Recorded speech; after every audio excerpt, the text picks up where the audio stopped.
me gustó leer la historia de las guerras en Cuba y de las guerras fuera de Cuba, de las guerras internacionales, todos estos personajes famosos de la historia.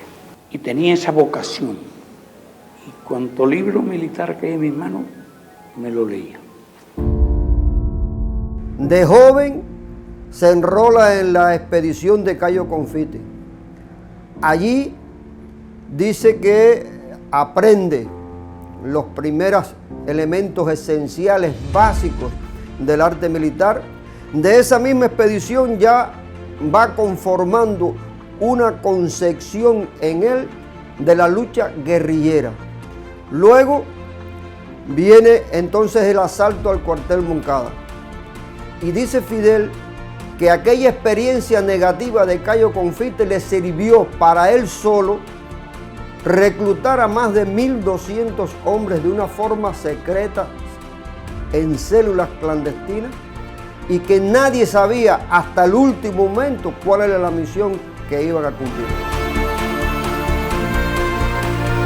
Del Moncada viene la prisión, bien catalogada como prisión fecunda, porque Fidel aprovecha su periodo en la prisión de la isla de Pinos en aquello entonces para leer cuanto libro tuvo a su alcance. Le pedía a su familia que le enviaran solamente libros para estudiar. Y con esos libros preparó al resto de los compañeros que estaban junto a él en la prisión y también se autopreparó él. De ahí pasa a México. Y en México también recibe instrucción militar. Él le dice a Ignacio Ramonet en su entrevista 100 horas con Fidel que allí aprendió el arte de la guerra y que se la enseñó un oficial veterano español, el general Alberto Bayo. Y le plantea a Ramonet que allí aprendió a que el enemigo es fuerte en sus posiciones y es débil en sus movimientos. Esta fue una de las cuestiones que mejor y con mayor creatividad el comandante en jefe aplicó durante su lucha contra el ejército de la tiranía de Batista en la Sierra Maestra. Es decir, obligaba a salir al ejército de Batista de sus posiciones y lo atacaba durante su movimiento, que era donde era más débil, para causarle baja y obligarlo a desistir de sus intenciones. Estudiaba al enemigo y veía las debilidades y lo atacaba por esos puntos débiles. Y los volvía locos, los desesperaba, corrían para aquí, corrían para allá.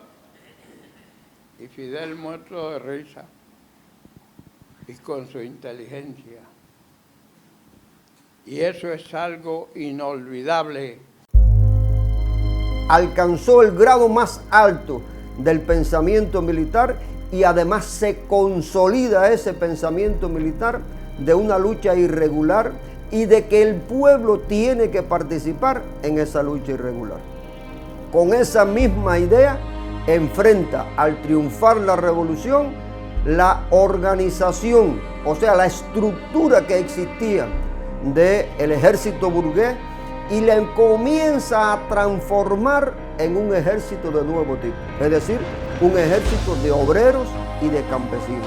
Crea las milicias nacionales revolucionarias y esto fue una transformación que no tiene precedentes en nuestro arte militar. Siempre los ejércitos existentes en Cuba eran clases élite y el comandante en jefe aquí comienza a crear un ejército totalmente nacido del pueblo, con obreros, hijos de obreros, campesinos, hijos de campesinos. Mientras existe el imperialismo, el partido, el Estado y el pueblo les prestarán a los servicios de la defensa la máxima atención. La Guardia Revolucionaria no se descuidará jamás. La historia enseña con demasiada elocuencia que los que olvidan este principio no sobreviven al error. ¿Quién fue el que estuvo frente a las acciones de Playa Girón? ¿Quién fue el que dirigió eso directamente? El comandante en jefe Fidel Castro, que fue el primer combatiente que estuvo ahí en las arenas de Playa Girón.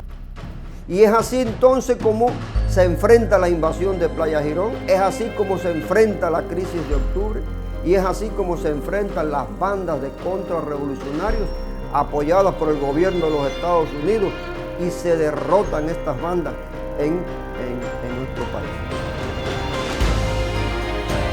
Para ver el pensamiento militar del comandante en jefe hay que verlo ampliamente y lo podríamos dividir en dos elementos o en dos dimensiones fundamentales. Una dimensión político, ideológica y patriótica, que esta representa o está expresada en valores, en principios, en no aceptar la derrota, en no rendirse jamás, en no claudicar ante el enemigo y en una fe incrementable en la victoria. Para Fidel es muy importante que los combatientes estén imbuidos de estos principios y de estos valores. Y otra dimensión muy importante es la de ser fuertes. Este es un principio que en el comandante en jefe siempre va a estar presente.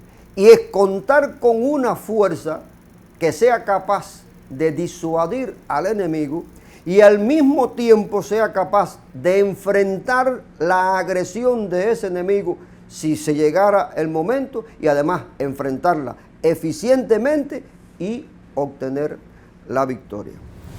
Correcto. Transmita la alarma aérea a todo el país. Se derrumba el campo socialista y viene un análisis muy fuerte a partir de cómo realizar la defensa de la patria en esas condiciones. Y a partir de ahí cobra una mayor influencia las ideas de Fidel y el pensamiento de Fidel. Es en ese momento donde Fidel dice: y fue precisamente esa situación de peligro cuando nos pusimos todos a pensar, meditar, profundizar, y con el fervor y la pasión con que hemos estado dispuestos a defender la revolución y la patria, es que llegamos a ideas verdaderamente nuevas y revolucionarias en la concepción de la defensa.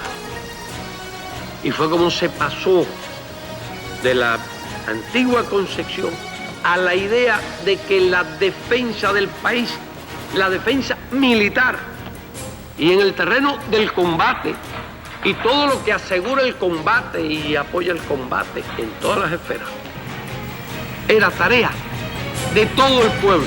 Y ahí se consolida un concepto que marca un punto de partida en el arte militar cubano, y es el concepto de guerra de todo el pueblo. Felicitamos a los combatientes por su comportamiento heroico. Ese pensamiento militar del comandante en jefe ha influido también en el sistema de dirección de la defensa en nuestro país. Y aquí se pone en manifiesto, en primer lugar, aquella dimensión político, ideológica y patriota. Y Fidel dice que la guerra, la lucha armada en nuestro país, la dirige el partido. Constituyen un todo inseparable, único. Tú no puedes hablar del partido sin hablar de la Fuerza Armada. No puedes hablar de la Fuerza Armada sin hablar de pueblo. No puedes hablar de la Fuerza Armada sin hablar de millones de combatientes. De ser fuerte se pone práctica también en el cumplimiento de las misiones internacionalistas por Cuba. Cuando se produce la invasión de Angola por tropas regulares de África del Sur, no podíamos cruzarnos de brazos. Y cuando el MPLA solicitó nuestra ayuda, le ofrecimos la ayuda necesaria. Y Fidel desde aquí, desde Cuba, fue capaz de dirigir las acciones, como el jefe tenía un dominio absoluto del terreno, sin haber incluso estado en las acciones militares allí. Y era capaz de prevenir y de las acciones a tomar. El comandante en jefe es un martiano por excelencia, un hombre de pensamiento propio. Casi que a las 3 de la mañana, que ya él me va a despedir, me dice: a mí me dijeron que tú querías hacer un un acto. ¿Para qué es ese acto y por qué ese acto y cómo tú vas a hacer un acto? Yo no, jefe, lo que pasa es que hace tiempo usted no viene aquí y la población está loca por compartir con usted. Y la gente, yo sé que me dice, pero tú estás loco, ¿a qué hora tú me propones hacer el acto? Yo le digo, no, sobre las 6 de la tarde. Me dice, pero tú estás loco, ¿cómo vamos a hacer un acto convocándolo desde ahora? ¿Qué tiempo tú tienes para convocarlo? Yo le dije, no, los compañeros del partido están esperando el partido.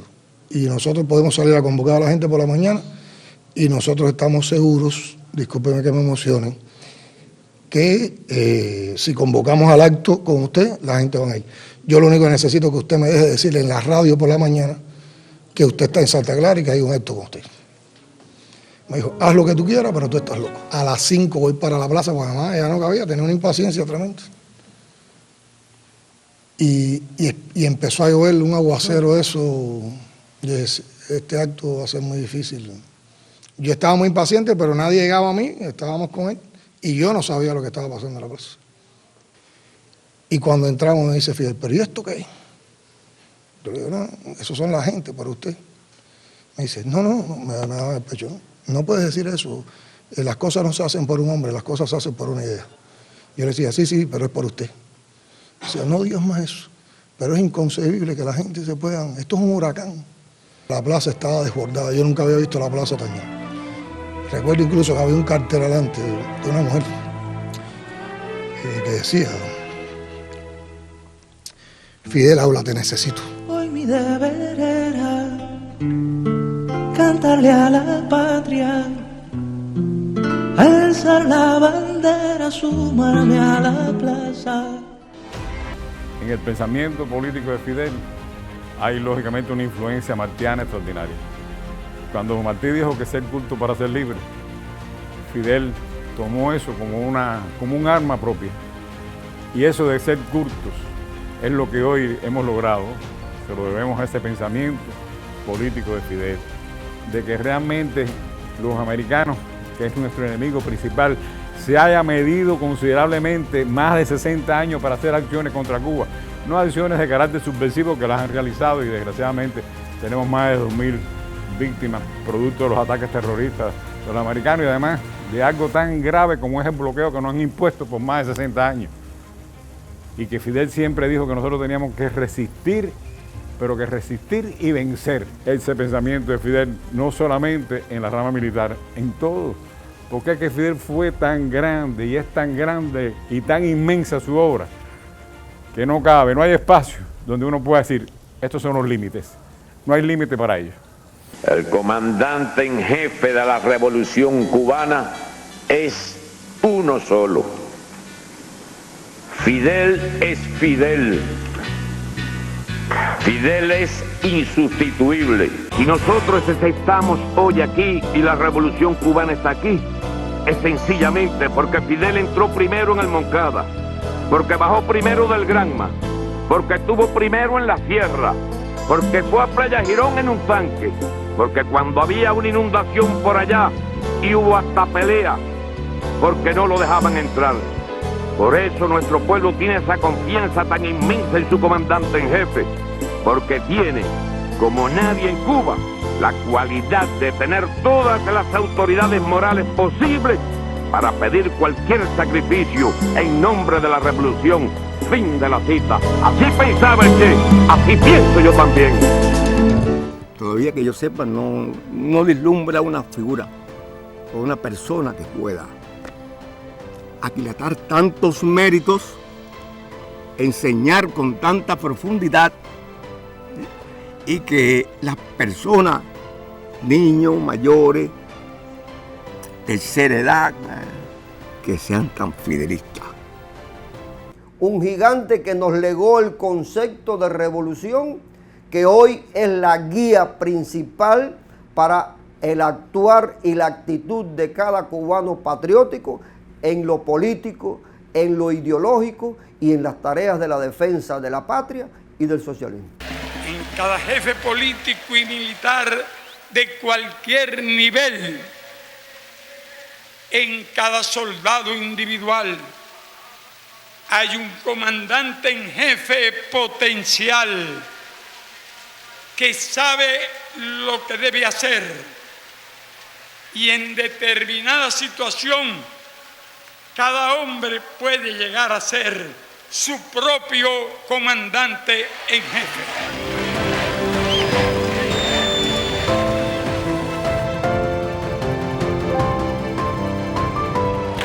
Fidel. Fidel. Hasta la victoria.